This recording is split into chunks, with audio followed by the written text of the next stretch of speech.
Part 2. Now let's fast forward to February 19th, 2017. My sister and brother-in-law come to town. They want Tommy and I to go to church with them in Tulsa. Now we do not really want to go because my sister's church be in service all day. I mean like till 2:30 p.m. Plus we have already established how I feel about God. In my mind, he doesn't love me because nothing ever good comes my way. We decide to go anyway. And yes, the service was long. But I remember during praise and worship, something just came over me, and I began to cry. I had no idea why I was crying. Actually, I was mad I was crying. I am that girl. Yes, the one who never lets anyone see her cry. The one who hides all her emotions because I don't want to look weak. After church, my sister wanted us to meet Prophet Calvin. Now, he did not preach that day because there was a guest bishop named Marcia Walters. My sister introduced us, and by the time he shook my husband's hand, he said, "I seen you in the back," then began to give my husband a prophetic word. When he got to the end, he made a comment that our children's children would not want for anything. We both looked at each other like, "What?" So he asked us, "Do you have children?" We both say, "No, we've been trying, but nothing." So he asked Bishop Marcia Walters to pray for me. She placed her hands on my stomach and began praying. And before I knew it, she was speaking in tongues, which was very weird to me at the time. Then she stopped and she said, "Has anyone ever told you your uterus is tilted?" I looked at her and said, "No." Like, what are you talking about, lady? See, what I thought was, she doesn't know. I've been to many, many doctors, and not one of them have said that. And now here she was, talking nonsense. She said, "Well, it is. And God said that he will heal it. And when he does, you'll have children without any help." Okay, now, I wanted so badly to believe her, but here this woman, she doesn't know me, and only touched me for a few minutes and started talking about something I have never heard before. She has to be crazy, right? Because there is no way this is true. Surely some doctor would have told me this by now. At this point, I have been to 3 OBGYNs and 1 fertility specialist who was the best in OKC. If you ask me, not one of them had said anything about this. Okay, wait. Let me rewind. Let me give you a little bit of a backstory. In 2015, I went to see a specialist, and basically, he told me I was too overweight to do fertility at the moment. I needed to lose a little weight and get my blood pressure under control. Then we could make a fertility plan. To say the least, I was so confused with this because I've seen overweight people have babies all the time. So now you see why what she was saying was so confusing and unbelievable to me at the time. I had one foot on both sides of the fence. On one side, I so desperately wanted to believe this could be true. And on the other side, I was like, these people are crazy. Because why hasn't he healed me then? What did I do to deserve this? Another year goes by, and nothing. I just become more angry and bitter. Oh, did I forget to say that all my friends have kids by now? I have went to so many baby showers and kids' birthday parties, and I still do not have one child yet.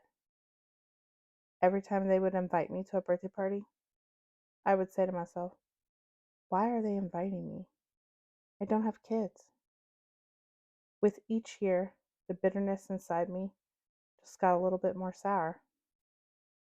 I've cried myself to sleep many, many nights from a broken heart. All I remember thinking was, if God was so good, then why was he punishing me? Part 3. Now it's late 2018, and I finally feel like the pieces are falling into place. I've lost weight and have good insurance that will pay for us to go see the fertility specialist in OKC. Now is the time, I tell myself, totally forgetting about the word given to me a year ago. So off we go to the doctor again. We get a treatment plan together, 3 IUIs, and if no luck, then IVF. Now I'm trying to be positive, because that was the advice always given to me. People would tell me, you just need to be positive. I even start doing a daily devotional. What better way to be positive? So I have always tipped my toe into God, just hoping that this time will be different. Just maybe he will show me he's real. This road was not easy. When I tell you there was ups and downs, it was like being on a roller coaster that I did not ask to ride in the first place. It took 3 months just to get our first IUI done. Yes, let that sink in for a minute. 90 days. Felt like a lifetime to me. It was just one thing after another. My body just would not respond. And then I got some huge cyst. So that month was canceled. And instead of doing an IUI, they put me on medication for 30 days. Talk about being disappointed. And now I'm taking medication for 30 days. The following menstrual cycle, while taking the medication, lasted 21 days. Yes, ladies, I said 21 days. I didn't think it was ever going to end. I remember being so dramatic. Tommy came home one day to find me in the bed with the covers pulled over my head, fully dressed after work, crying. He said, "What is wrong?" And I said, "Just make it stop." With each month that passed, so did a little of my hope. By this time, my mental status was, just get through these last 2 IUIs, because you know this is not going to work, and you will need IVF. So I'm just going through the motions, riding this roller coaster of disappointment after disappointment. Now, if you ask me, this was God's doing, not mine. But here comes God to confirm what he told me, even though I'm hard-headed. We show up for the second IUI. It's Saturday, and there is no one in the waiting room. And the doctor comes out and says, he's been called to an emergency. And do we mind if the nurse does our procedure? I'm like, heck no. I don't care who does it, as long as it gets done. During the procedure, she asked me to move down on the bed and relax my legs more. The next words she says pierce my soul. She said, your uterus is slightly tilted. I look over at Tommy, and we both begin to cry. She said, oh no, I'm sorry. I didn't mean to upset you guys. It's not a problem. She had no idea that God had just confirmed to me what I thought was just a crazy lady making up stuff. Remember in part 2, at church with my sister, Bishop Marsha Walters prophesied over me about my uterus being tilted. Now you would think that I would reflect back on that day and the words she spoke to me, but no, I'm hard-headed. So I walk out of that appointment thinking, wow, this must be it. I just knew I was going to be pregnant this time. Well, no, that did not happen. And now looking back, I know I was setting myself up and blaming God. After another failed attempt, the doctor told us it's time to start thinking about IVF. Now, my insurance would not pay for IVF, so we would have to come up with a lot of money. I remember Mother's Day 2019 so clear. because I sat in my living room all day crying. I tried to send out my normal text messages to friends and family members because that was the right thing to do.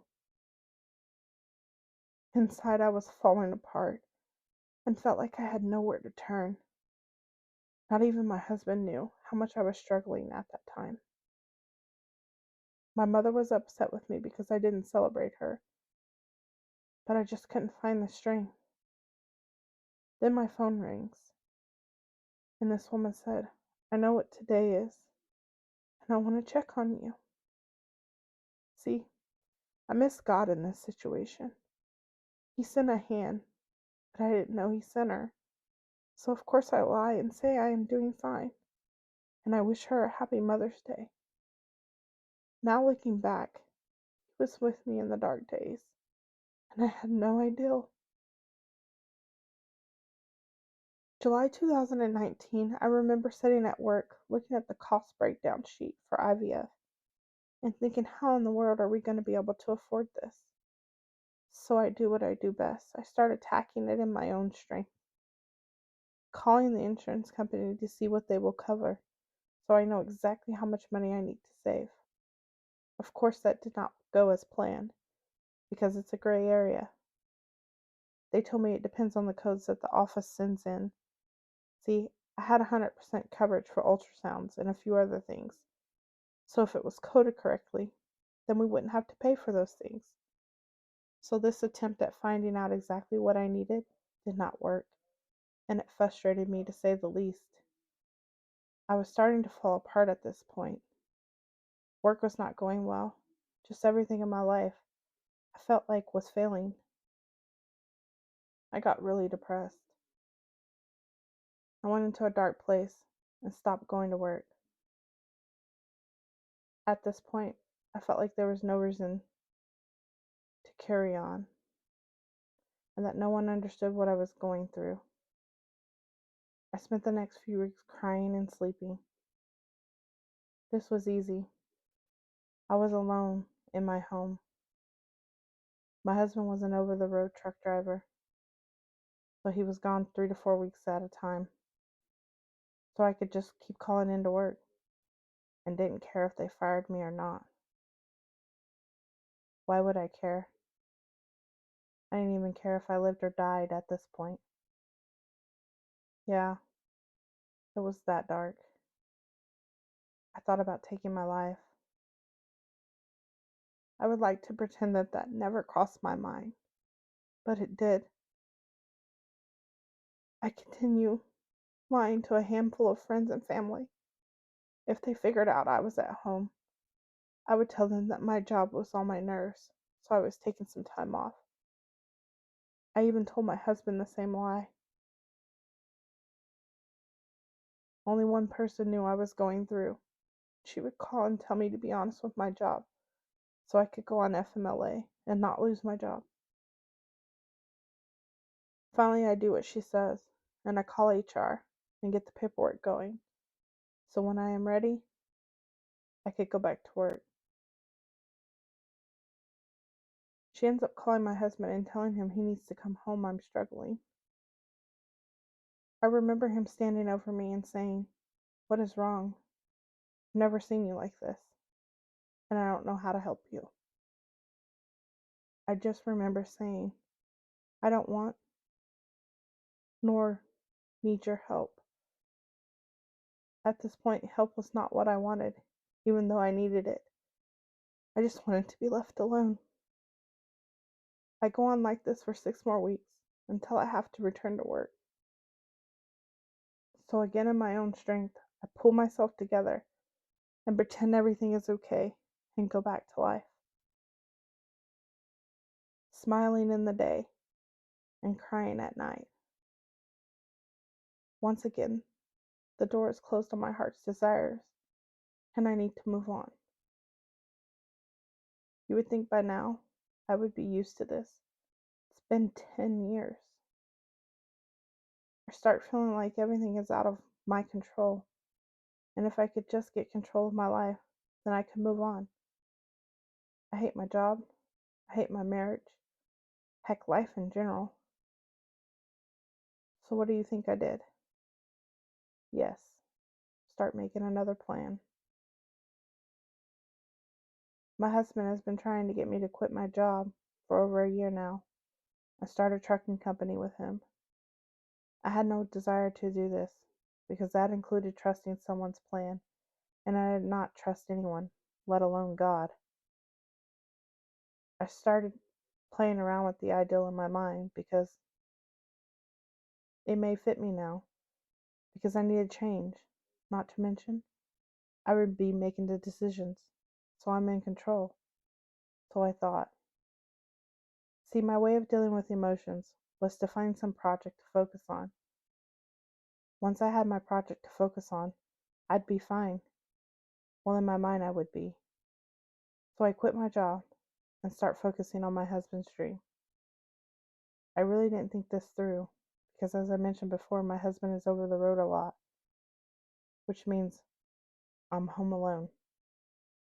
I don't have to pretend, so I spend most of my days sad and alone. Now I'm unemployed and don't have a slightest clue how to start a business. So I need to find another way to cope with my emotions so I can focus. So I began smoking weed again. Now, this is not my first time smoking. I have always on and off smoked. You know, how we label things. I'm a social smoker. This time was different. I needed it to be happy and to take away all the emotions I was dealing with. So, before I knew it, I was drinking a full bottle of wine and smoking to cope. It was working to some extent. I was able to focus and start building a business. I was still super unhappy, but all I had to do was smoke, and that feeling would go away for a little while. I started working my plan, and if I planned it just right, we could get a loan for IVF. See, I wanted a loan because it would give us more opportunities for more rounds for IVF. So, in my mind, more bang for our buck. Tommy was not on board with this because it meant taking a $40,000 loan out instead of just saving $15,000 of our own money and paying for it. All I could think about was, with his plan, if it doesn't work the first time, then we'll have to wait until we can save the money to try again. Then came a heart scare. So once again, the door was closed on my heart's desire.